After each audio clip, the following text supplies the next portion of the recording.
Hello students, आज हम start करेंगे स्टैट्स। ठीक है, स्टैट्स में सबसे पहले let's start with type of data representation. मतलब हम डेटा को कैसे रिप्रेजेंट कर सकते हैं।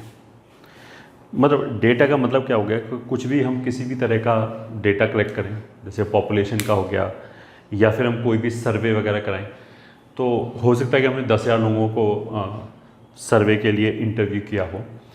अब वो 10,000 जो पॉइंट्स पड़े हैं, मतलब 10,000 जो हमारे पास कुछ भी हमने वैल्यू निकाली, फॉर एग्जांपल हमने बोला कि भाई तुम्हारी हाइट कितनी है, इसी का एक सर्वे करते हैं। तो हमने 10,000 लोगों से हाइट एक्यूरेट नापी उनका। तो ऑफकोर्स उन 10,000 वैल्यूज़ को लिखेंगे और अगर मान लिया हम किसी कंपनी के एमडी को दिखा दें, ठीक है, उसको कुछ भी मतलब कुछ भी बनाना है, कोई भी प्रोडक्ट लॉन्च करना है, तो ऐसा तो नहीं कि एक एक डेटा वैल्यू को देखेगा। तो उसके पास तो डेटा ऐसा प्रेजेंट होना चाहिए कि उसको देखते ही समझ में आ जाए कि इस डेटा का मतलब क्या है। ठीक है, तो डेटा को जो प्रेजेंट करने का तरीका है वो क्या क्या हो सकता है। एक तो हो गया जिसको हम बोलते हैं अनग्रुप्ड डेटा, कि जैसे हमारे पास जितनी भी वैल्यूज़ आई उनको हमने एज इट इज़ रख दिया। ठीक है, तो टाइप 1 ये, ठीक है, आगे चल के इसका यूज़ होगा, तो इसलिए we will refer it by type 1, that is ungrouped data. ठीक है,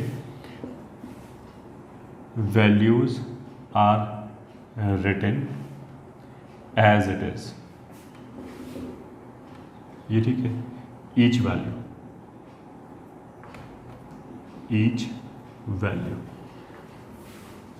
समथिंग लाइक 2 3 5 1 7 4 2 ऐसे करके। अनग्रुप्ड का मतलब कि उसको मैं ग्रुपिंग नहीं किया है, एज इट इज वैल्यू को लिखा रहने दिया है। ठीक है, फिर type 2 is grouped data with single class value। ठीक है, फॉर एग्जांपल अगर मान लिया हम बच्चों से एज पूछें, ये ठीक है, 10th क्लास में जो बच्चे हैं उनसे एज पूछें, तो जो एज का स्पेक्ट्रम है केवल ईयर के टर्म्स में पूछें, मंथ वगैरह नहीं पूछ रहे हैं, तो जो एज का स्पेक्ट्रम है वो ज़्यादा वैल्यूज़ आएंगे। ये ठीक है, हार्डली मे बी 15 16 17 ऐसे करके 3-4 वैल्यूज़ आएगा। तो 15 ईयर्स के कितने बच्चे हैं उनको हम एक साथ क्लब कर सकते हैं। तो इस वाले केस में हमने ग्रुपिंग कर सकते हैं डेटा का। और सिंगल क्लास वैल्यू का मतलब क्या है कि जैसे 15 ईयर्स हमने ऐसे नहीं बोला 15 से 16 साल, हमने बोला 15 ईयर्स के कितने बच्चे हैं, इस टाइप के। तो ये ठीक है, फ्रीक्वेंसी आर रिटन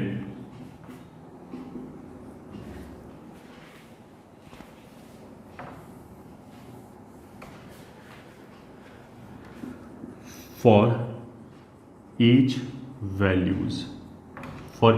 value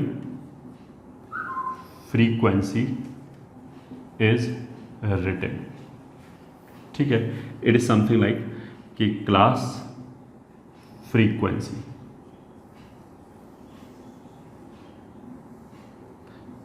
ठीक है, मतलब वही जो एज की बात करें तो 14 15 16 17, 14 ईयर्स के मान लिया 5 बच्चे हैं, 15 ईयर्स के मान लिया 15 बच्चे हैं, 16 ईयर्स के मान लिया 17 हैं, और 17 ईयर्स के मान लिया 7 बच्चे हैं, इस तरह का। ये ठीक है, यहाँ पे जो डेटा का वैल्यू है वो एक ही वैल्यू है।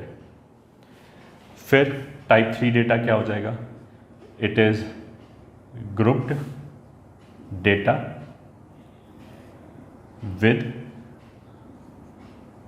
class value as interval। मतलब जो क्लास वैल्यू है उसका हमने एक रेंज दे दिया कुछ इस तरीके से।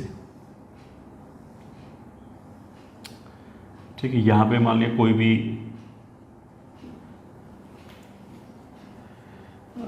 वेट ले लिया इन केजीज, ये ठीक है, एंड यहाँ आ गई फ्रीक्वेंसी, ये ठीक है, इन केजीज।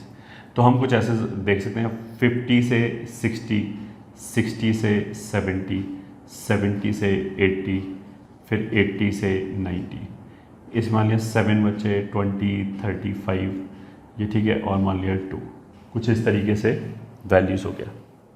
ठीक है, तो डेटा को रिप्रेजेंट करने का हमने क्या बोला, ऐसे करके 3 तरीका हो गया। एक तो हमने जो भी वैल्यूज़ मिला उनको एज इट इज़ लिख दिया, ये ठीक है, विदाउट एनी मॉडिफिकेशन। दूसरा हमने क्या किया कि जो सेम वैल्यूज़ हैं उनको एक साथ क्लब करके फ्रीक्वेंसी के फॉर्म में लिख दिया, ये ठीक है। ये क्लास का मतलब वो क्लास नहीं कि 9th 10th 12th ऐसा कुछ नहीं है, ये तो मतलब बेसिकली हम क्लास का मतलब यहाँ पे क्या है कि वैल्यू क्या है, डिफरेंट वैल्यूज़ यहाँ पे लिस्ट करेंगे, ठीक है। फ्रीक्वेंसीज कुछ ऐसे आ गया, ठीक है। या फिर हम ऐसे बोल सकते हैं कि जो डेटा की वैल्यूज़ है, अगर उसमें खूब सारा वेरिएशन है, जैसे मान लिया हमने वेट निकाला बच्चों का, तो वैसे ऐसे भी आ सकता है कि 50.3 kg, 50.4 kg, 50.5 kg मान लिया, हमारे पास मशीन जो है वो डेसिमल के 1 पॉइंट तक आंसर दे सकता है। तो ऐसे करके अगर हम पूरा डेटा ओपन कर लेंगे तो हो सकता है बहुत बड़ा बन जाए, ये ठीक है। मतलब 51.0 से लेके 51.9 तक, तो 51 के अंदर ही 10 ऑप्शंस बन जाएगा, फिर 52 के अंदर 10 ऑप्शंस बन जाएगा। तो ऐसे तो करके अगर हमने मान लिया यहाँ पे लिखना चालू किया तो हो सकता है हमारे पास 100 ऑप्शंस आ जाए, ठीक है। तो उसमें तो जो टेबल है it will look very ugly, और कोई उस पर सही से हम उसके मतलब उसको इंटरप्रेट नहीं कर सकते सही से, क्योंकि अगर मान लें यहाँ पे 100 चीज़ें लिखी हुई हैं तो it does not make any sense. This is very, जैसे बोलते हैं ना, unscientific way of representation of data, ठीक है। तो ऐसे केसेस में जब हमारे पास वैल्यू डिफरेंट डिस्टिंक्ट वैल्यूज़ जो हैं वो काफ़ी आ सकती हैं, तो टेबल को छोटा करने के लिए हम ऐसे रेंज ले सकते हैं कि 15 से 60 kg, सॉरी 50 से 60 kg के अंदर हमने देख लिया कितने बच्चे हैं एंड सो ऑन, ठीक है।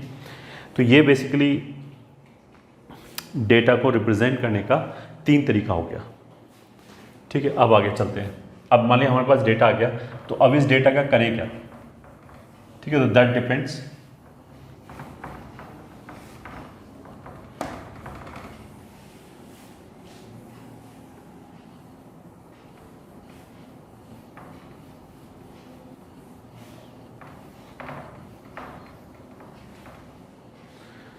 ठीक है। अब सेकंड चीज़ आएगा इंटरप्रिटेशन ऑफ डेटा, ठीक है। मान लिया डेटा कुछ भी है, मान लिया हमने एक प्लेयर को एनालिसिस करना है, हमने देखा कि उसने पिछले 10 इनिंग्स में कितने रन बनाए हैं, ठीक है।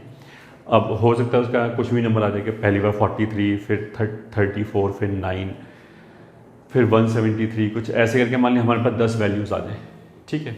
अब ये जो डेटा है इसका जो एक रिप्रेजेंटेटिव वैल्यू है, ठीक है, मतलब जैसे हम लोगों ने उस प्लेयर को हमने बुलाया और उसने 10 इनिंग्स के अपने रन्स दिखाए, तो on an average what I can think कि अगर इसको अगले बार भेजें तो ये जो 10 हमारे पास इनिंग्स है इनसे हम क्या इंटरप्रिटेशन निकाल सकते हैं, उस 10 इनिंग्स का रिप्रेजेंटेटिव वैल्यू क्या है।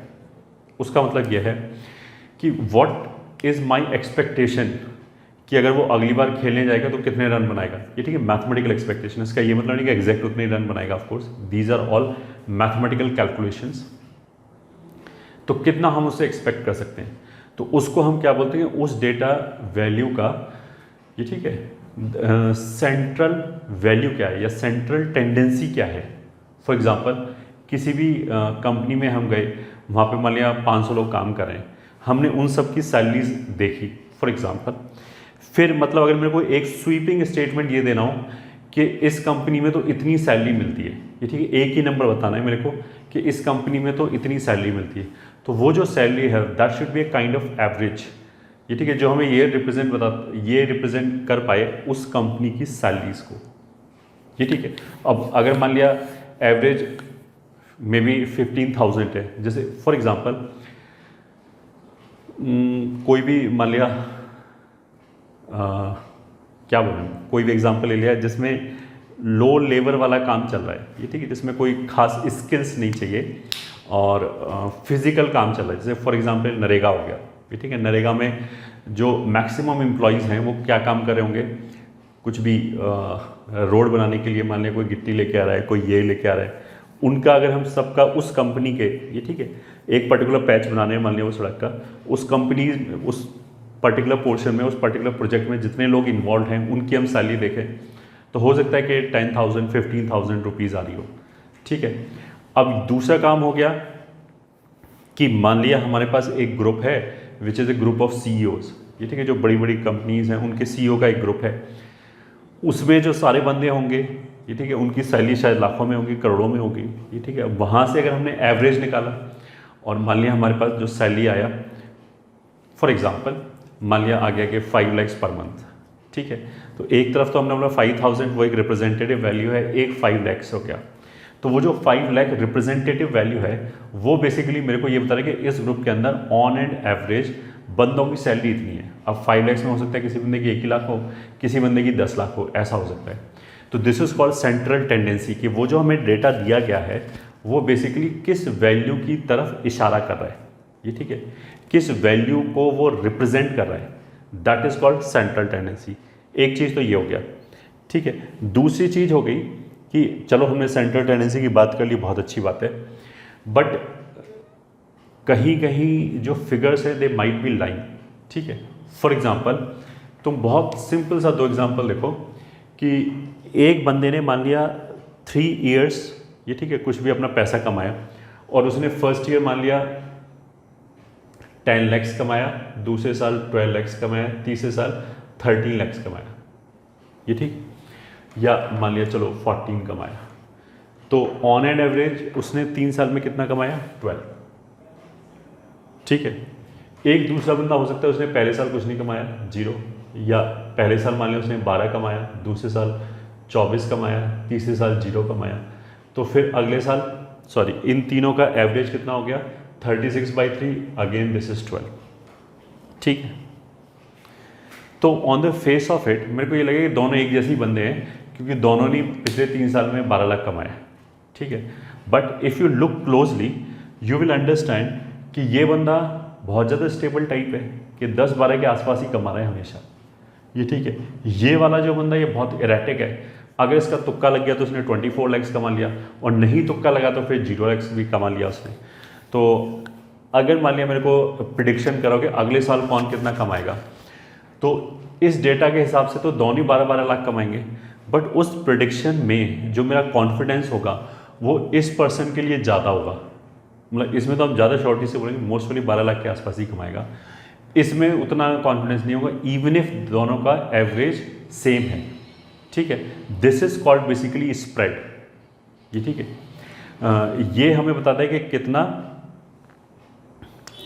जो डेटा है उसके अंदर हमारा कॉन्फिडेंस कितना है, ठीक है, मतलब वो डेटा किसी काम का है भी या नहीं है, मतलब इसको नट शेल में ऐसे बोल सकते हैं, ठीक है। तो इसके अंदर जो है वो हमारा क्या आ जाएगा कि बेसिकली स्प्रेड कितना है, ठीक है, या फिर हम बोलते हैं स्कैटरनेस ऑफ डेटा, अगर डेटा बहुत स्कैटर्ड है या फिर क्लोजली पैक्ड है तो इसके अंदर जो चीज़ें आएंगी वो हमारे यहाँ इस तरह की चीज़ें आएंगी कि वेरिएंस क्या है, स्टैंडर्ड डेविएशन क्या है, वो उस तरह की चीज़ें हम यहाँ पे डील करेंगे, ठीक है।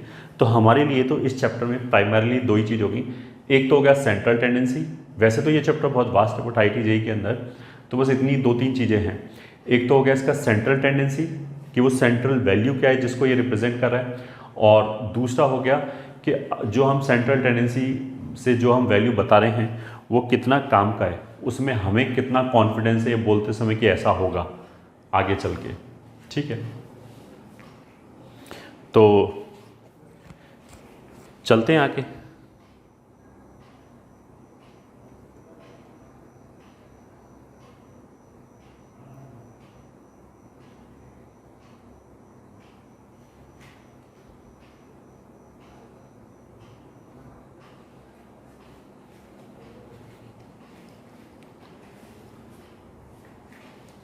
तो सेकंड पॉइंट हमने क्या बोला,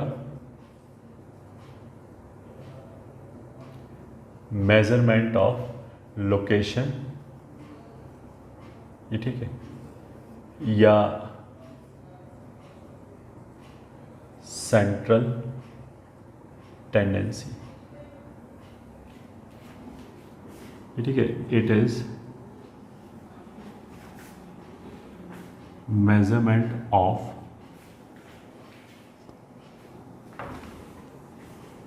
it is measurement of the representative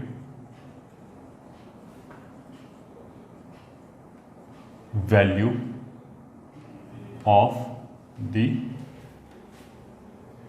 data set। ठीक है, अब मतलब ये काइंड ऑफ हमें एवरेज बता रहे हैं। अब एवरेज भी कई तरह के हो सकते हैं, ये ठीक है, हमने मोस्टली AM, GM, HM इस तरह की चीज़ तो सुनी होगी, ये ठीक है, और भी एवरेज हो सकते हैं इस तरह के, मीन, मोड, मीडियन, इस तरह की चीज़। ठीक है, तो इसके अंदर इस टॉपिक के अंदर हम यही कवर करेंगे।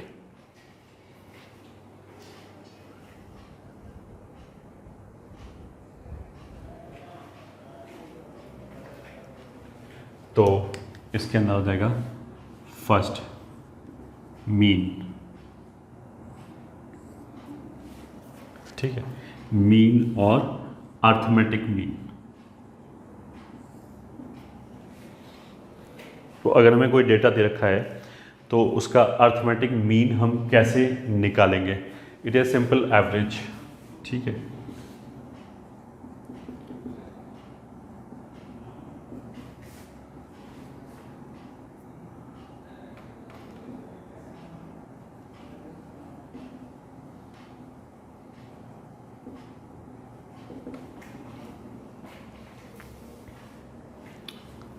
तो ए पार्ट फॉर टाइप 1, ये ठीक है, मीन और अर्थमेटिक मीन विल बी, मान लिया एक्स बार किसके बराबर होगा? एवरेज कैसे निकालते हैं? सारी वैल्यूज़ को जोड़ के n से डिवाइड कर दिया। This is simply xi upon n। ठीक है, तो this is nothing but x bar is equals to sum of all values divided by total number of observations।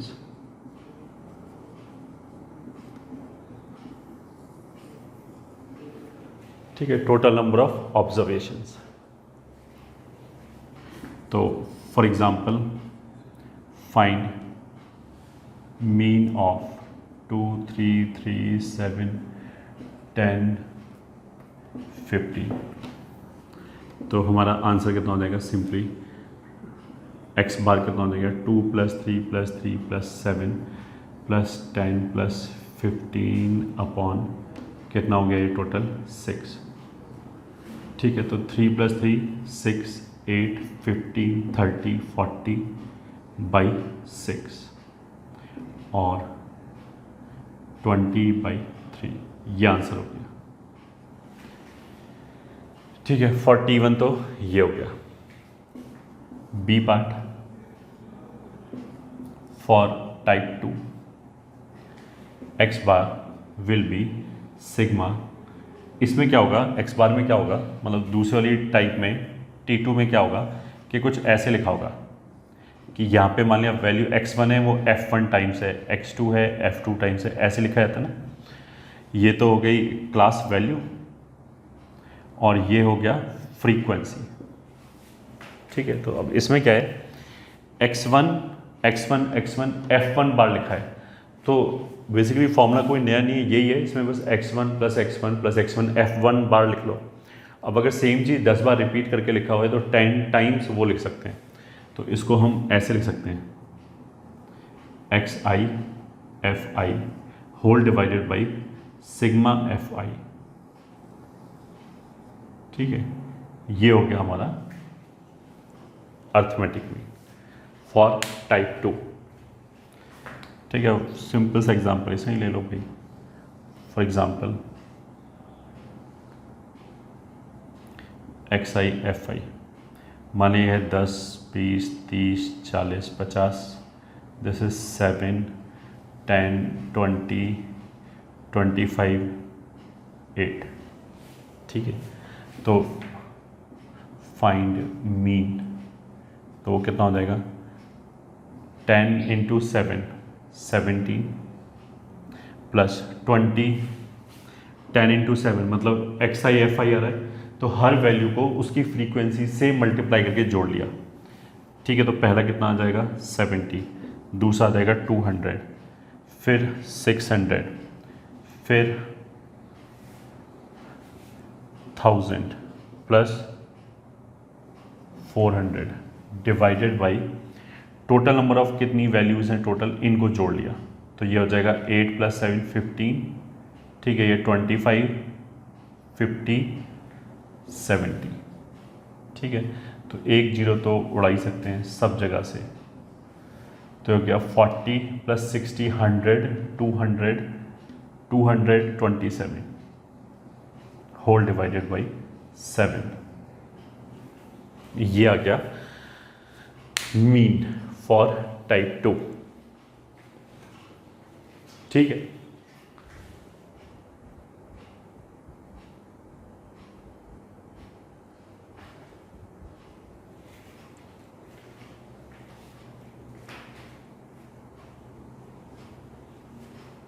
आगे चलते हैं।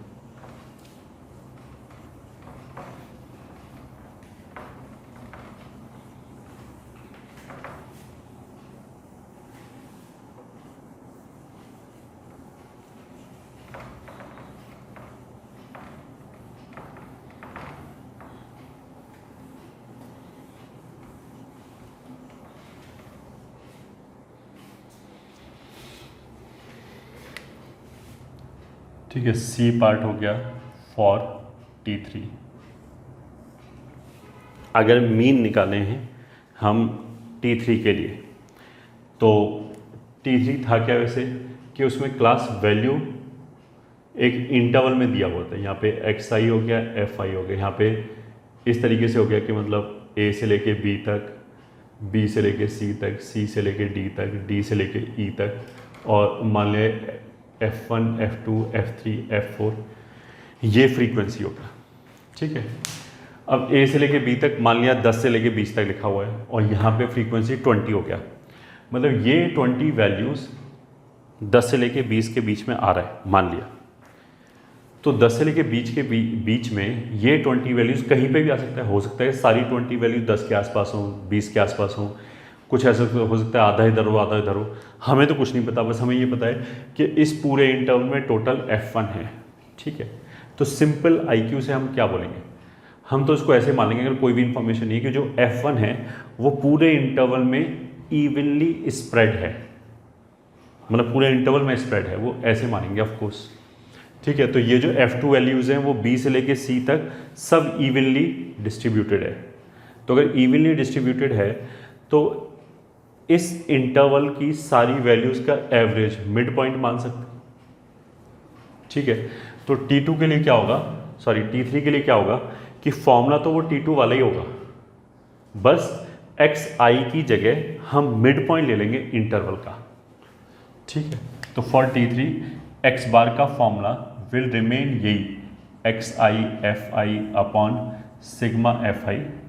ठीक है, just in place of xi take mid value of the interval. ठीक, interval का mid value ले लिया। ठीक है, फॉर एग्जांपल मान लिया 0 से लेकर 10 तक, 10 से 20, 20 से 30, 30 से 40।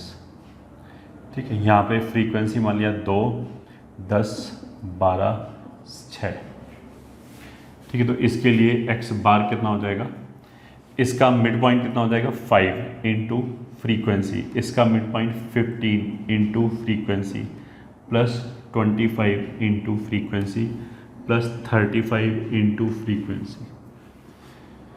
ये ठीक है, whole divided by 2 + 10 + 12 + 6। So this is equals to, ये हो गया 10 + 150 + 300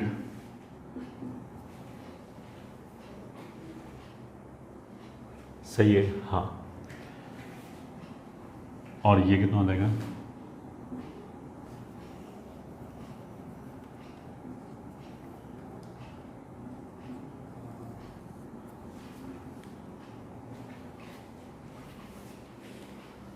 ठीक है, अपॉन नीचे कितना हो गया 12, 20, 30, ठीक है। तो फिर एक जीरो बढ़ा सकते हैं, तो कितना आ जाएगा 15, 16, 17, ठीक है, 27, 37, 67/3। I hope I am correct.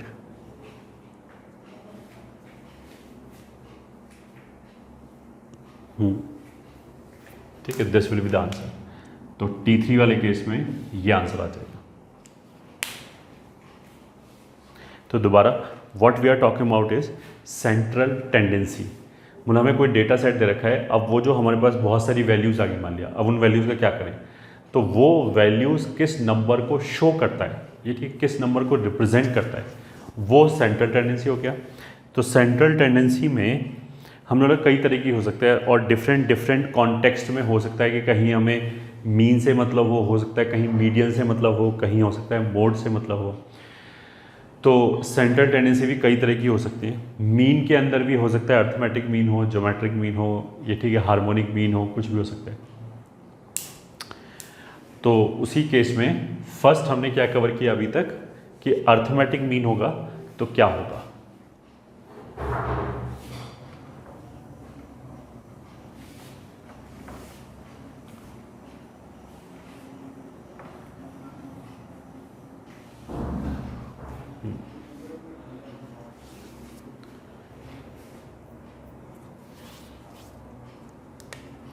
Second point that is median.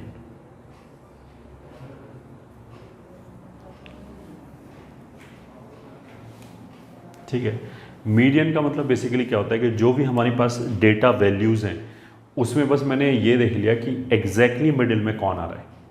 जो भी एग्जैक्टली मिडिल में आ रहा होगा वो मीडियन हो गया। सही है, मतलब हमने क्या किया कि जो भी नंबर्स दे रखे हैं उनको एक इंक्रीजिंग ऑर्डर में लगा लिया या डिक्रीजिंग ऑर्डर में लगा लो, वो तो बात ही है। मिडिल की बात करेंगे तो किसी भी साइड से जाओ एक ही बात है। ठीक है, अब इंक्रीजिंग ऑर्डर में रखने के बाद अगर मान लिया हमारे पास वैल्यूज़ आया 11, ठीक है, अगर 11 वैल्यूज़ है तो जो 6th वैल्यू होगी उसके लेफ्ट में 5 वैल्यूज़ होगी और राइट में 5 वैल्यू होगा। तो जो 6th नंबर पे जो भी वैल्यू आ रहा होगा, जो भी उसका मैग्नीट्यूड होगा, ये ठीक है, वो हमारे लिए मोस्ट मिडिल वैल्यू हो गई, जो सबसे बीच में वैल्यू है, उसी को हम मीडियन बोलते हैं। ठीक है, तो मीडियन का मतलब क्या हो गया कि जो एग्जैक्ट मिडिल में आ जाए। अब अगर number of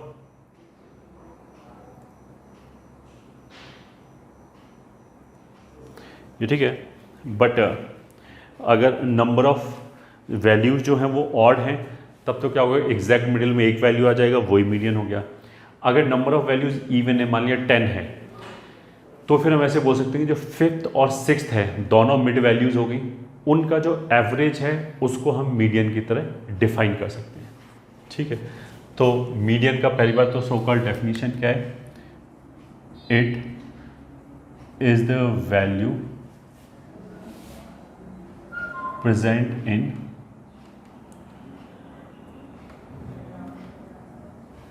in the middle of the data sequence। ठीक है, when arranged in monotonic order। मतलब इंक्रीजिंग या डिक्रीजिंग में अगर हमने डेटा को अरेंज किया तो जो मिडिल में वैल्यू आएगा, जो बिल्कुल बीच में आएगा, उसको हम क्या बोलेंगे, मीडियन बोलेंगे। ठीक है, अब मीडियन में मतलब कहाँ पे यूज़ कर सकते हैं कि मतलब इसकी ज़रूरत क्यों पड़ी, उसको हम बहुत क्रूडली ऐसे समझ सकते हैं कि देखो, अगर मान लिया हमने कोई डेटा निकालना चालू किया, हमारी वैल्यू ऐसे आ रही 10, 11, 12, 13, 12, फिर 13, फिर 10, 9 ऐसे आगे, और फिर अचानक मान लिया एक वैल्यू आ गई 500। ठीक है, माने कुछ भी मेजरमेंट करें, इसकी मान लिया हाइट मेज़र करें, तो हमने इसकी हाइट मेज़र करना चालू किया, कुछ ऐसा आ गया जिस भी यूनिट में हम करें 10, फिर 11, फिर 11, फिर 10, फिर 10.5, 12.1 और फिर लास्ट वैल्यू जो आ गई वो मान लिया आ गया इसका 130। ठीक है, तो अब मेरे को पता है कि ये जो 130 है ये बेसिकली आउटलायर है, 130 हो नहीं सकता। जब बाकी सारी वैल्यूज़ 10 के आसपास आ रही हैं तो अचानक एक वैल्यू कैसे होगी? तो हो सकता है कि जो भी हमारा इंस्ट्रूमेंट है उसने माल फंक्शन किया हो। तो अगर हम इन सब चीज़ों का एवरेज निकाल लें तो उस 130 की वजह से क्या होगा, एवरेज खूब बढ़ जाएगा। ये ठीक है, हो सकता है कि 10 था और एवरेज हमारा 20 के आसपास पहुंच जाए, तो उसने तो ट्रू पिक्चर पेंट नहीं की उस एवरेज ने। तो ऐसे ये जो आउटलायर है इनका इफेक्ट ख़त्म करने के लिए हमने क्या किया कि बिल्कुल सेंटर वाली वैल्यू ले ली। ये ठीक है, इसका यूज़ ऐसे कर सकते हैं, ऐसे हम बोल सकते हैं। अब निकालेंगे कैसे? For T1। ये ठीक है, अगर डिस्क्रीट वैल्यूज़ हैं ये ठीक है, या जिसको हम बोलते हैं अनग्रुप्ड डेटा है, तो फिर हमने सबको अरेंज कर लिया। Arrange all values in increasing और इन डिक्रीजिंग सेंस। ठीक है, सभी वैल्यूज को हमने इंक्रीजिंग या डिक्रीजिंग ऑर्डर में लगा लिया। ठीक है, now if number of values मान लिया n is odd, then n plus 1/2th। ठीक है, अगर मान लिया हमारे पास 3 है तो जो दूसरा है वही मिडिल वाला वैल्यू होगा। तो 3 से 2 कैसे आएगा? 3 में हमने 1 जोड़ा, 3/2 तो नहीं कर सकते, 3 तो ऑड है, ऑड को बाई 2 करेंगे तो इंटीजर ही नहीं आएगा। ये ठीक है, तो 3 + 1 4/2 2 हो जाएगा। ठीक है, तो अगर n ऑड है तो n+1 इवन होगा एंड n+1/2 जो आएगा वो हमारे लिए क्या आएगा? एग्जैक्टली मिडिल में आएगा, बिल्कुल मिडिल में आएगा। तो now if number of values is odd then इतना वैल्यू विल बी मीडियन। ठीक है, और इफ मतलब n is even then median will be taken as am of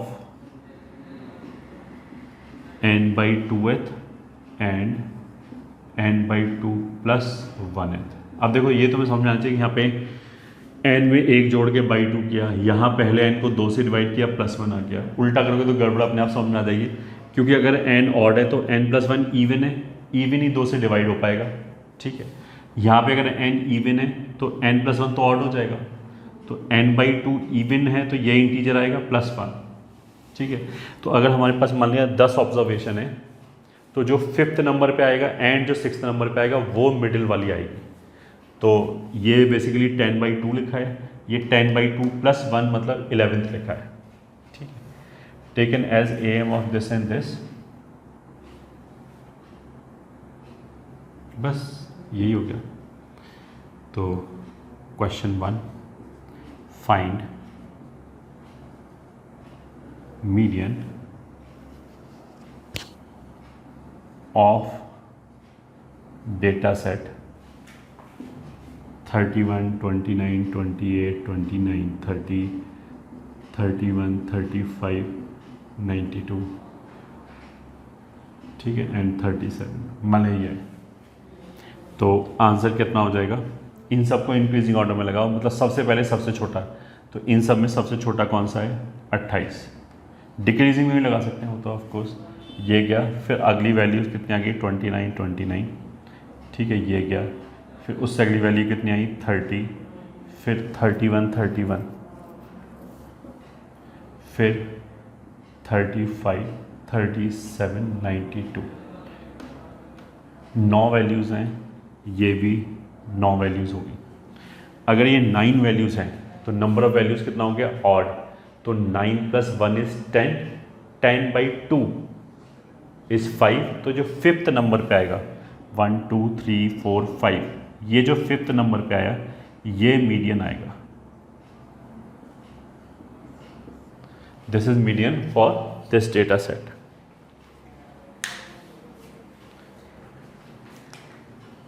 ठीक है, क्वेश्चन 2, फाइंड मीडियन ऑफ, ठीक है, 7 7 9 8 3 7 8 1।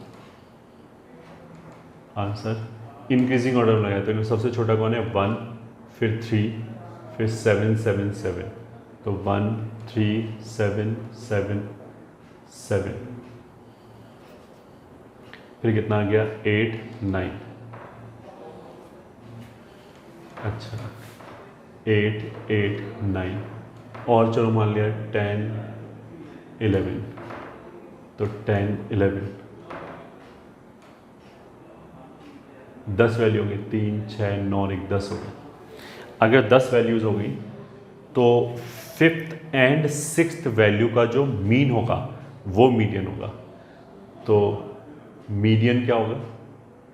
इज इक्वल्स टू 1 2 3 4 5, तो 5th एंड 6th ये दोनों मिडिल टर्म्स हो गए। अगर नंबर ऑफ वैल्यूज़ इवन है तो ये दोनों मिडिल टर्म्स हो गए। इनका जो मीन होगा 7 + 8/2 मतलब 15/2, ये हमारा आंसर हो जाएगा मीडियन का। इस क्वेश्चन में तो ऐसे होगा। ठीक है,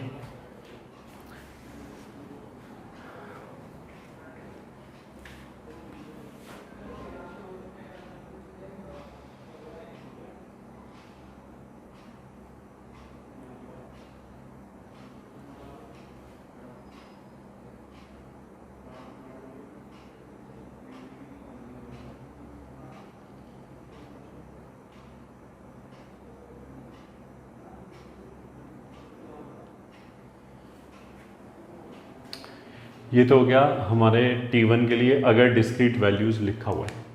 ठीक है, फॉर T2 कितना होगा? ठीक है, फॉर T2 क्या होगा? Arrange all values in increasing order. Second, right cumulative frequency, ठीक है, कॉलम। मान लिया अगर वैल्यूज़ ऐसे दे रखा है, फॉर एग्जांपल XI FI, ठीक है, मान लिया ये 3 4 5 6 7, ये मान लिया 2 10 11 8, ठीक है, और मान लिया यहाँ पे 9 है, ऐसे। तो फर्स्ट इंक्रीजिंग ऑर्डर में तो खुद ही है 3 4 5 6 7, ये ठीक है। क्यूमुलेटिव फ्रीक्वेंसी कितना आ जाएगा? ये आ जाएगा 2, फिर 10 + 2 12, 13 23 31 एंड 9 कितना आ जाएगा? या चलो इसको पहले कितना कर देते हैं, 4 कर देते हैं, तो ये कितना हो जाएगा? 35। तो टोटल नंबर ऑफ ऑब्जर्वेशंस कितनी होगी? 35। Right cumulative frequency column, if total number of observation is equals to n is odd, then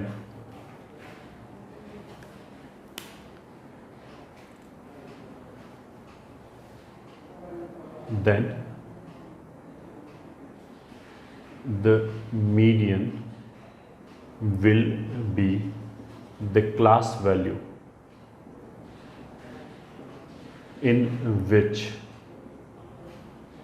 n + 1/2th observation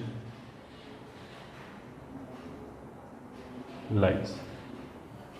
ठीक है, उसका मतलब क्या है कि 35 + 1/2 कितना हो गया? 18।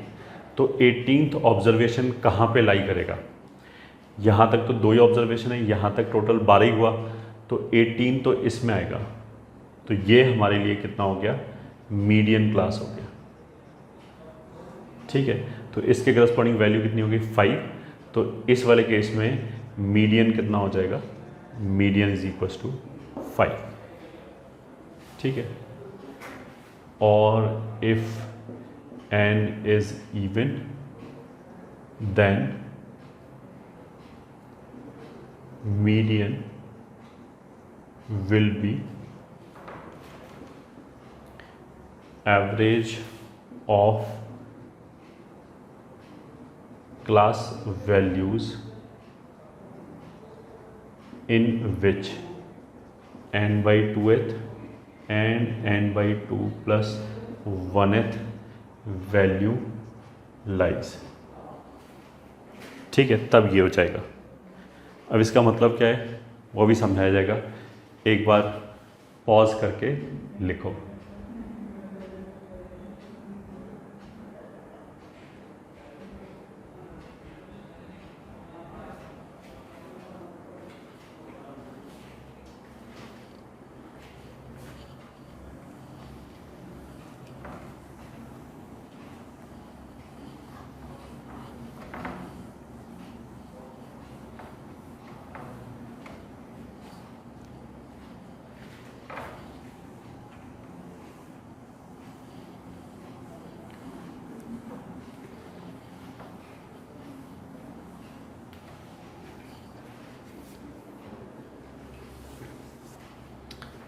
ठीक है, अब फॉर एग्ज़ाम्पल मान लिया ऐसे है XI FI, मान लिया 10 20 30 40 50, मान लिया 2 है 10 12 एंड ये मान लिया 24। ठीक है, और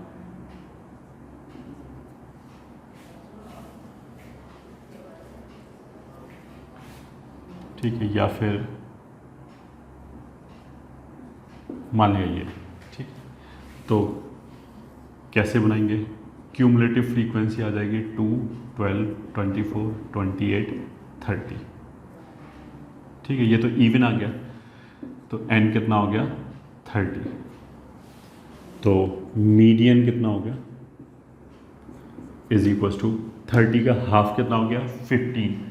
तो 15 और 16 दोनों कहाँ पे लाई कर रहे हैं, इसी जगह पे लाई कर रहे हैं। यहाँ तक तो 12 मतलब बेसिकली क्या होगा 10 10 2 बार लिखा होगा, फिर 20 20 20 10 टाइम्स लिखा होगा। तो शुरू से लेके 20 जब तक ख़त्म होगा तब तक टोटल कितने नंबर हो जाएंगे 12, और फिर उसके बाद 30 30 30 12 टाइम्स लिखा होगा। ठीक है, तो इसलिए median will be 15th class value in which, मतलब average of class values in which 15th and 16th value lies। so that is equals to 15th value भी इसी में लाई करेगी, 16th भी इसी में लाई करेगी, तो ये 30 है दोनों के लिए, तो 30 + 30 का एवरेज हो गया। So that will be 30 only. तो ये आंसर हो गया इसमें। ठीक है,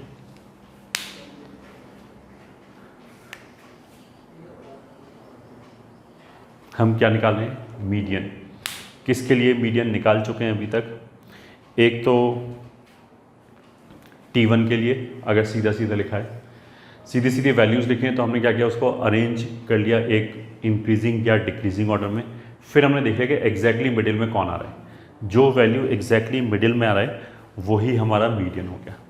फिर हमने सेकेंड वाला बोला T2। T2 का मतलब क्या हो गया कि क्लास वैल्यू इंटरवल के फॉर्म में दे रखा है, सॉरी क्लास वैल्यू एक सिंगल है, फ्रीक्वेंसी के टर्म्स में हमने क्लब कर लिया, ग्रुप्ड डेटा हो गया, बट क्लास वैल्यू सिंगल है। तो भी हमने क्या किया, पहले इंक्रीजिंग ऑर्डर में लिख लिया। ठीक है, उसके बाद हमने क्यूमुलेटिव फ्रीक्वेंसी लिखा। तो क्यूमुलेटिव फ्रीक्वेंसी में जो सबसे लास्ट वाली एंट्री होगी वही basically total number of frequencies होगा। जैसे ये 30 है, तो इसमें टोटल नंबर ऑफ वैल्यूज़ 30 ही हैं यहाँ पे। अगर वो ऑड है फिर तो हमने क्या किया, सिंपली n+1/2th ऑब्जर्वेशन देखा कि कहाँ है, कहाँ पे लाई कर रहा है, जिस जगह पे लाई कर रहा है, जिस क्लास में लाई कर रहा है उसकी जो क्लास वैल्यू होगा वही मीडियन हो गया। बट अगर ये इवन हो गया तो फिर n/2 एंड n/2 + 1th ये जो दो वैल्यूज़ आएंगी, ये ठीक है, n/2 एंड n/2 + 1th ये जो दो वैल्यूज़ आ जाएंगी, इनका average,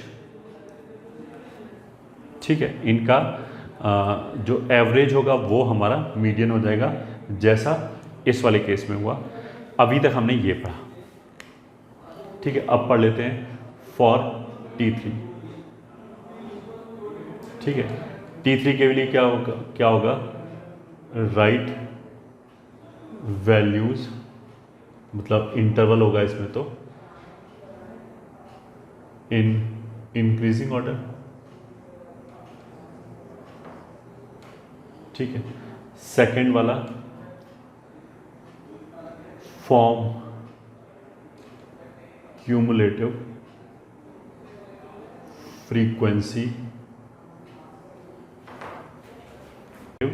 frequency column,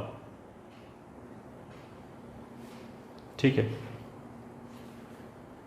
third cumulative frequency column बना लिया, let sum of frequencies is n, ठीक है। अब तुम देखो इसमें ऐसे देखो कि मान लिया हमारे पास ऐसे आया, ये हो गया xi, ये हो गया fi, ये हो गया 0 से 10, 10 से 20, 20 से 30, 30 से 40, ये ठीक है। लॉजिक तो वही रहेगी, ऑफकोर्स हमें कहाँ तक पहुँचना है, उस वैल्यू तक पहुँचना है जो बिल्कुल मिडिल में आ, जिसके लेफ़्ट और राइट में बराबर वैल्यूज़ आ रहे हैं, ठीक है। अब इसमें मान लिया इसके अंदर 2 है, 10 है, ये ठीक है, 12 है, और मान लिया इसके अंदर 8 है, ठीक है। तो टोटल कितना हो गया, 10, 20, 30, 32, मतलब क्यूमुलेटिव फ्रीक्वेंसी बना लिया हमने। क्यूमुलेटिव फ्रीक्वेंसी हो गया 2, 12, 24, 32। 32 का मतलब क्या है कि n बराबर अगर 32 है तो n/2 कितना हो गया, 16th, ठीक है। अब देखो हमें ये देखना है बेसिकली कि 16th जो बिल्कुल मिडिल में है, 16th और 17th के आसपास जो वैल्यू है वो कौन सा वैल्यू है, ये मेरे को देखना है। बट मतलब यू विल अप्रिशिएट कि 16th वाली जो वैल्यू है वो कहाँ पे लाई करेगा, इस वाले में लाई करेगा, ठीक है, इस इंटरवल में लाई करेगा, ठीक है। अब इस इंटरवल में देखो, इससे पहले तक तो क्या था, मतलब तुम पिक्चोरली ऐसे देखो, 0, 10, 20, 30, 40, ऐसे ही है ना। यहाँ पे कितनी ऑब्जर्वेशन हो गई, 2, ये ठीक है। इसमें कितनी थी, 12, इसमें कितनी थी, सॉरी इसमें कितनी थी, 10, इसमें 12, इसके अंदर 8, ठीक है। तो यहाँ तक टोटल 2, यहाँ तक टोटल कितना हो गया, 12, यहाँ तक टोटल कितना हो गया, 24, मतलब यहाँ से लेके यहाँ तक टोटल 24 जो वैल्यूज़ हैं वो कवर हो चुकी हैं, ठीक है। आई वांट 16th वैल्यू कहाँ पे आएगा, तो 16th वैल्यू तो इस इंटरवल में आएगा 20 से लेके 30 तक, ठीक है। इस इंटरवल से पहले कितनी वैल्यूज़ यूज़ हो चुकी हैं, 12, और इस इंटरवल के अंदर ये हमारी मीडियन क्लास हो गई। अब तुम थोड़ा सा भी दिमाग पे जोर डालोगे तो तुम्हें ये समझ में आ जाएगा। देखो अगर हमारा मतलब इसमें तो क्या था, एक ही वैल्यू था, तो जब हमने बोला कि ये मीडियन क्लास है तो इसके करस्पॉन्डिंग जो वैल्यू है 30, वो सीधा सीधा हमने बोल दिया कि यही मीडियन हो गया, ठीक है। इसमें क्या है कि ये हमारी मीडियन क्लास है, मतलब मीडियन यहीं से आएगा, और उसमें एक इंटरवल हो गया 20 से लेके 30 तक। अब 20 से लेके 30 तक मैं किस चीज़ को मीडियन बोलूँ, मेरे को तो बेसिकली ये देखना है कि 20 से लेके 30 तक अगर तुम ऐसे सोचो कि चलो एवरेज ले लेते हैं, 20 और 30 का एवरेज ले लेते हैं, आंसर 25 बोल लेते हैं, ठीक है। तो देखो अगर ये n/2 23 आया होता, जैसे अभी तो 16 आया, अगर ये 23 आया होता तो हमें ये समझ में आता कि ये तो 24 है, तो 23 का मतलब तो क्या हो गया कि बिल्कुल यहाँ पे ऑब्जर्वेशन आ गई, बिल्कुल इसके पास, यहाँ तक अगर टोटल 24 है तो 23 तो यहाँ पे आ गई।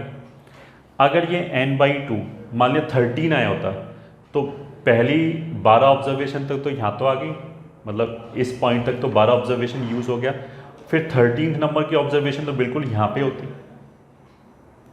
कहने का मतलब क्या है कि अगर n/2 का वैल्यू 13 आया, ये ठीक है, 12 के जस्ट आगे 1, मतलब इस इंटरवल में घुसते ही 13 आया, या फिर n/2 का वैल्यू 23 आया। 23 का मतलब क्या है कि इस इंटरवल में से बिल्कुल लगभग बाहर निकल गए, बिल्कुल यहाँ पे आके 23 वाली वैल्यू आएगी इस पर।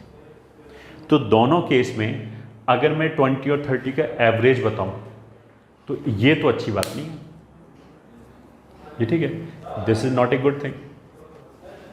उसका मतलब क्या है कि जब n/2 23 आया था तो फिर मेरा आंसर 30 के आसपास आना चाहिए, क्योंकि इधर आ रहा है। अगर n/2 मान लिया 13 आए तो आंसर मेरा 20 के आसपास आना चाहिए, ठीक है। उस बात का मतलब क्या है कि आँख बंद करके 20 और 30 का अगर मैं मिड पॉइंट लूँ तो ये कोई अच्छी बात नहीं है, ठीक है, ये कोई इंट्यूटिवली जमा नहीं है बात। मेरे को तो ऐसा होना चाहिए कि अगर मान लिया इस इंटरवल में थोड़ा सा ही जाना पड़ रहा है तो आंसर 20 के आसपास आना चाहिए, ज़्यादा जाना पड़ रहा है तो आंसर 30 के आसपास आना चाहिए। तो इसको हम कैसे सॉल्व कर सकते हैं? हम इसको ऐसे मानेंगे कि देखो इस इंटरवल के अंदर कितनी ऑब्जर्वेशन है, 12, तो 20 से लेके, मतलब ये इंटरवल की बात करें, 20 से लेके 30 तक 12 ऑब्जर्वेशंस हैं। तो हम ऐसे देख सकते हैं कि हम इनको ऐसे मान लिया कि ये इवनली डिस्ट्रीब्यूटेड है, मतलब ये जो 12 ऑब्जर्वेशन है वो 20 से लेके 30 तो ये है बेसिकली, 20 से लेके 30 तक इवनली डिस्ट्रीब्यूटेड है इस पूरे इंटरवल पे जो 12 है। मेरे को कौन सा चाहिए? 16 का मतलब क्या है कि 12 तो यहाँ तक आ गया, इस इंटरवल में 4 चाहिए आगे, मतलब इसके अंदर तो वैसे 12 वैल्यूज़ हैं, उसमें मेरे को इफेक्टिवली ये देखना है कि 4th नंबर पे कौन सी वैल्यूज़ है, ठीक है। अब देखो इस इंटरवल का लेंथ क्या है? 30 - 20। इस लेंथ के अंदर हमारी कितनी वैल्यूज़ हैं डिस्ट्रीब्यूटेड? 12। तो हम ऐसे बोल सकते हैं कि एक वैल्यू आगे जाने के लिए दिस माइनस दिस अपॉन 12 इतना चलना पड़ेगा, ये ठीक है। ये तो हो गया मतलब टोटल डिस्टेंस डिवाइडेड बाई पर वैल्यू कितना आगे जा रहे हैं। अगर हम बोलेंगे इवन डिस्ट्रीब्यूटेड है 12, तो कितने इंटरवल पे हम एक एक वैल्यूज़ रखें। इवनली डिस्ट्रीब्यूटेड का मतलब ये है कि इसके बीच में मेरे को 12 मार्क्स लगाने, तो पहला मार्क कहाँ पे आएगा? ये पूरा इंटरवल का लेंथ, ठीक है, अपॉन 12। तो इतना मुझे 20 के आगे जाना पड़ेगा एक वैल्यू तक जाने के लिए। अब ये जो हमारी वैल्यू 16 आया है और इससे पहले 12 तक टोटल 16 का मतलब है 16th नंबर की वैल्यू चाहिए, तो इस इंटरवल से पहले 12 वैल्यूज़ ऑलरेडी यूज़ हो चुके हैं, तो इस इंटरवल में कौन से नंबर की वैल्यू चाहिए? तो 4th नंबर की वैल्यू चाहिए, ठीक है। तो वो 4th नंबर की वैल्यू कैसे आएगी? वो ऐसे आई 16 - 12, ठीक है। तो इस इंटरवल के अंदर मेरे को इतना डिस्टेंस चलना है, ठीक है। इसको ऐसे बोल सकते हैं कि अगर मेरे को 20 से 30 तक जाना है और कितनी वैल्यूज़ है? 12, तो 12 स्टेप्स में जाना है, ऐसे बोल सकते हैं। तो एक स्टेप हमारा कितना पड़ेगा? इतना, जो ये लिखा हुआ है, ठीक है। तो अगर मान लिया 16th जो है, वैसे भी तुम देख सकते हो कि ये जो 12 है इसको 4 और 8 में डिवाइड कर सकते हैं, तो काइंड ऑफ मेरे को जिस पॉइंट तक पहुंचना है वो तो 1:2 की रेशो में डिवाइड करना चाहिए इस इंटरवल को, ठीक है। तो ये जो फॉर्मूला है बेसिकली, ये जो वैल्यू देगा वो तो मेरे को ये डिस्टेंस देगा, बट यहाँ से यहाँ तक पहुँचने के लिए दिस वैल्यू प्लस ये करना पड़ेगा, ठीक है। कहने का मतलब क्या है? फॉर्म क्यूमुलेटिव फ्रीक्वेंसी कॉलम, ठीक है, then median will be given as x initial plus x final minus x initial. ये हो गया उस इंटरवल की लेंथ अपॉन जो मॉडल क्लास जो मीडियन क्लास की फ्रीक्वेंसी है उससे डिवाइड कर दिया। ठीक है, उससे डिवाइड करने से क्या हो जाएगा, मेरे को ये पता लग जाएगा कि पर फ्रीक्वेंसी या मतलब पर वैल्यू मेरे को कितना चलना है, इनटू कितना चलना है n/2 माइनस ये n/2 minus cumulative frequency of previous class. ठीक है, एक बार और बेसिकली हम क्या देख रहे हैं कि इस क्लास के मतलब पहले तो हमने मीडियन क्लास आइडेंटिफाई किया। ठीक है, तो n/2 से 16वां नंबर का वैल्यू कहाँ लाई करेगा, ये तो 16 नंबर के वैल्यू में इस इंटरवल के अंदर मेरे को कितना दूर तक जाना है। ठीक है, इसके अंदर टोटल 12 वैल्यूज़ हैं। ठीक है, इसके अंदर 12 वैल्यूज़ हैं। इससे पहले ऑलरेडी 12 वैल्यूज़ कवर हो गई हैं। तो अगर टोटल मेरे को शुरू करके 16वें नंबर तक जाना है तो 16 मतलब 16th वैल्यू तक जाना है एंड 12 ऑलरेडी हो चुका है। तो इस इंटरवल के अंदर मेरे को कौन से नंबर की वैल्यू चाहिए, 4th नंबर की वैल्यू चाहिए। वो 4 कहाँ से आया, वो ये वाला फैक्टर है ये। ठीक है, n/2 16 minus cumulative frequency of previous class 12, ये ठीक है, 4 इंटू ये वाला चीज, ये हमारी मीडियन होगी।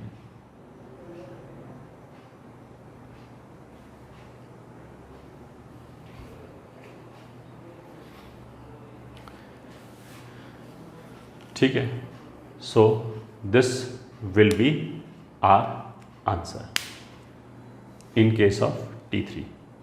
तो जैसे इसी क्वेश्चन के लिए कर लेते हैं question find median for this.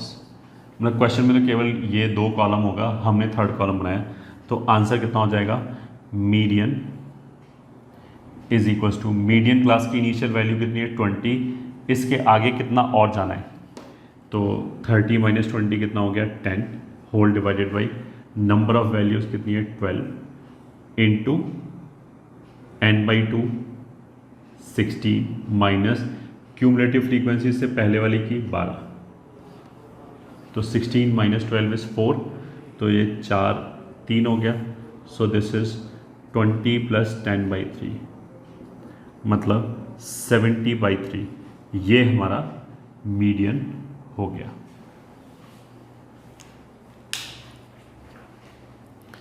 तो ये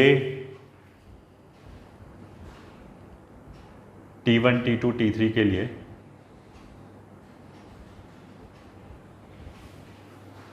मीडियन हो गया।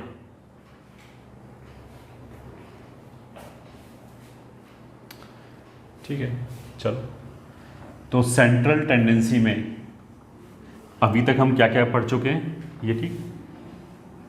पहला तो था मीन, जिसको हमने बेसिकली क्या होता है अर्थमेटिक मीन, उसके बाद था ये मीडियन। अब अगला नंबर क्या आएगा,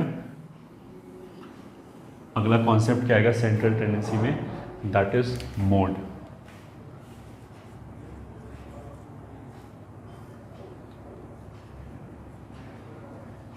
it is the value which has maximum frequency। ठीक है, मोड का मतलब वैसे क्या होता है, इन फैशन। फैशन मतलब जिसको सबसे ज़्यादा लोग जैसे बोलते हैं आजकल तो यही फैशन में चल रहा है, तो ये फैशन में चल रहा है उसका मतलब क्या है कि जिसको सबसे ज़्यादा लोग फॉलो कर रहे हैं। ठीक है, तो मोड का मतलब भी ये हो गया कि जो वैल्यू सबसे ज़्यादा बार आ रही है वो मोड हो गया। तो ये सबसे ज़्यादा ईजी है। ठीक है, T1 T2 T3 में बहुत ही सिंपल सी चीज़ है। T1 में तो क्या हुआ कि ऑफकोर्स वैल्यू तो रिपीट होनी चाहिए। ठीक है, ऐसा नहीं होता सारी वैल्यू अलग अलग हो जाएं फिर हम बोलेंगे मोड क्या है, तो फिर वो मोड के पॉइंट ऑफ व्यू से वो डेटा बेकार है। ठीक है, या फिर अगर ऐसे केस में अगर जिसमें कोई वैल्यू रिपीट ही नहीं करी, तो उस वाले केस में मीन मोड मीडियन को रिलेट करने वाला एक फॉर्मूला होता है, वो अभी हम बता देंगे, ठीक है। उस फॉर्मूले को लगा के निकाल सकते हैं अगर रिपीट ही नहीं कर रहा तो, ठीक है। तो उसका पर्पज़ यही होगा क्वेश्चन पूछने के पीछे। अभी तो हमने क्या बोला कि अगर T1 की बात करें तो जो वैल्यू सबसे ज़्यादा बार आ रही है वही मोड हो गया सीधा सीधा, ठीक है। T2 की बात करें तो उसमें एक कॉलम में वैल्यूज लिखे होंगे, दूसरी में फ्रीक्वेंसी लिखा होगा, तो जो फ्रीक्वेंसी सबसे ज़्यादा आ रही है सीधा सीधा वो मोड हो गया, कोई कैलकुलेशन नहीं है T1 और T2 में। T3 में हमें थोड़ी कैलकुलेशन करनी पड़ेगी। तो for T1 mode will be the most occurred value, ठीक है। क्वेश्चन 1, फाइंड मोड ऑफ 2 2 3 5 3 7 3 8 2 3 3 9, ये तो आंसर कितना हो जाएगा, मोड क्या हो जाएगा इसमें 3 1 2 3 4 5 बार रिपीट हुआ और कोई दूसरा 5 बार है ही नहीं, तो मोड कितना हो गया सीधा 3, क्योंकि यही सबसे ज़्यादा बार रिपीट हुआ है। कितनी बार रिपीट हुआ, जैसे 5 टाइम्स रिपीट किया तो उस 5 से सच कोई मतलब नहीं है ये, ठीक है। बस जो वैल्यू रिपीट हो रहा है वो हमारा मोड हो गया। ये तो हो गया क्वेश्चन 1, ठीक है। अब हम बात करते हैं for T2, the value corresponding to maximum frequency is called mode.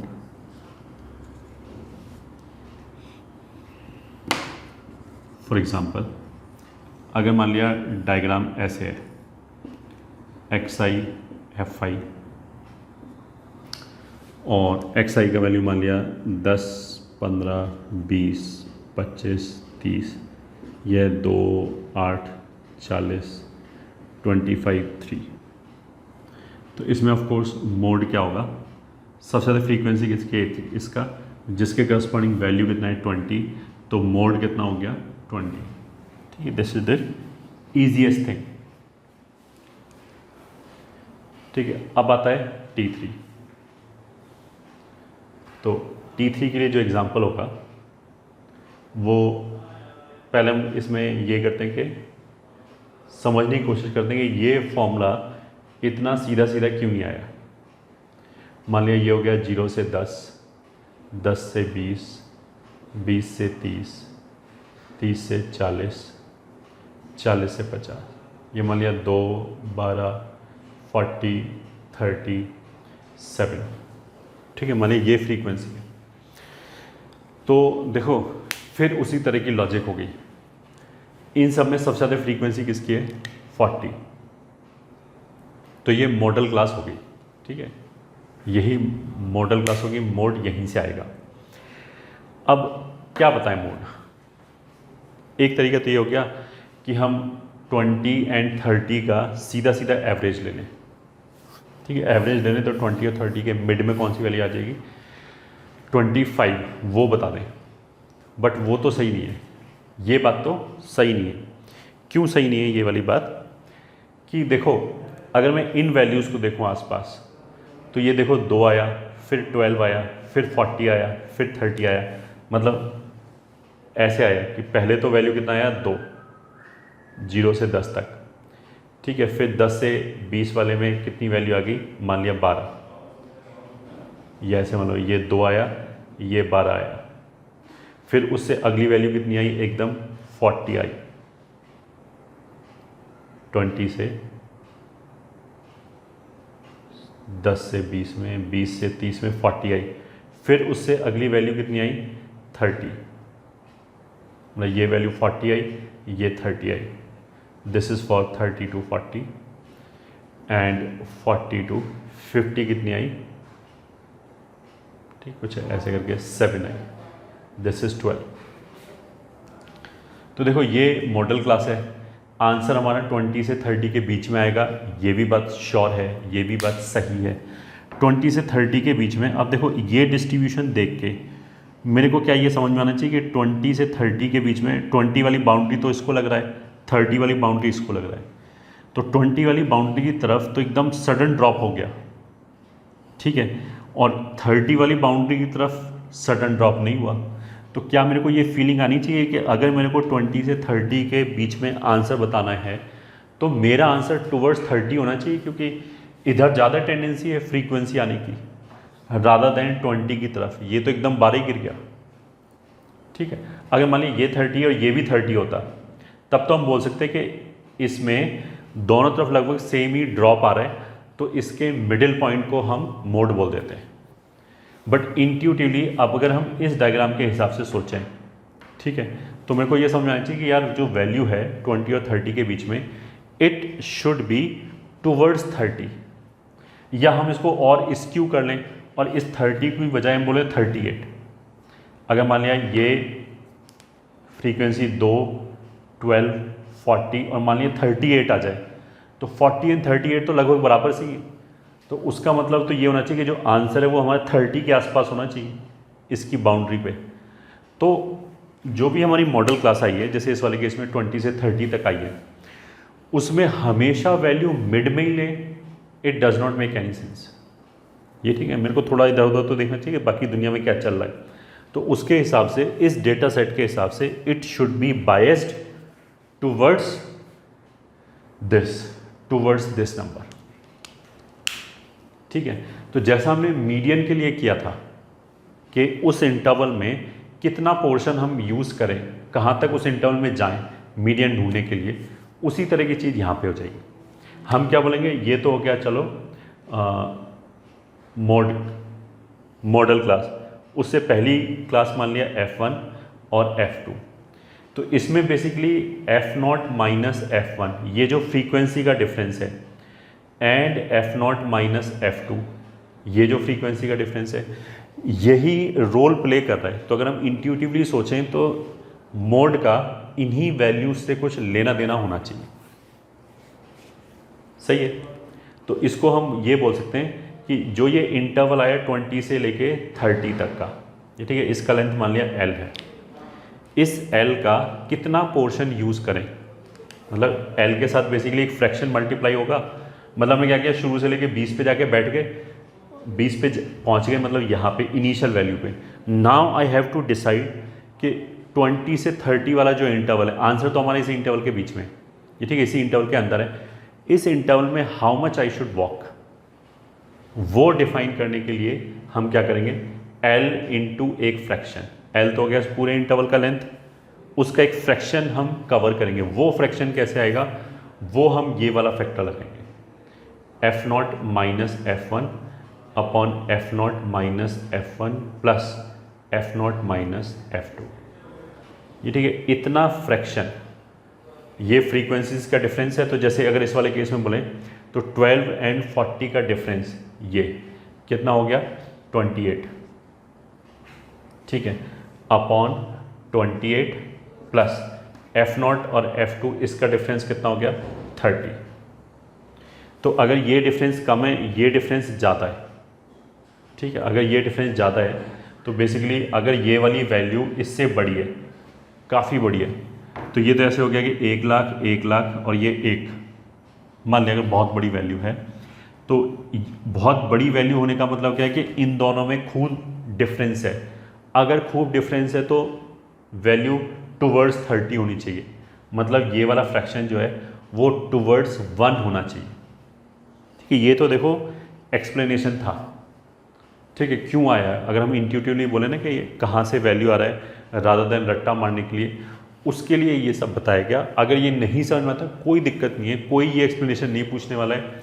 More important चीज़ क्या है कि हमें फॉर्मूला याद करना है, और अगर इतना इजी क्वेश्चन आ जाए तो मिस नहीं होना चाहिए। फॉर T3 ये ठीक है, आइडेंटिफाई मॉडल क्लास,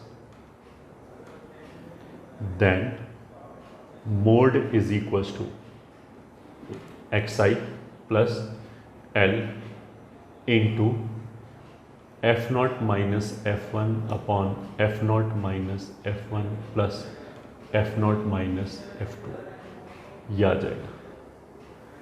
ठीक है, इसमें एक्स आई क्या है, इनिशियल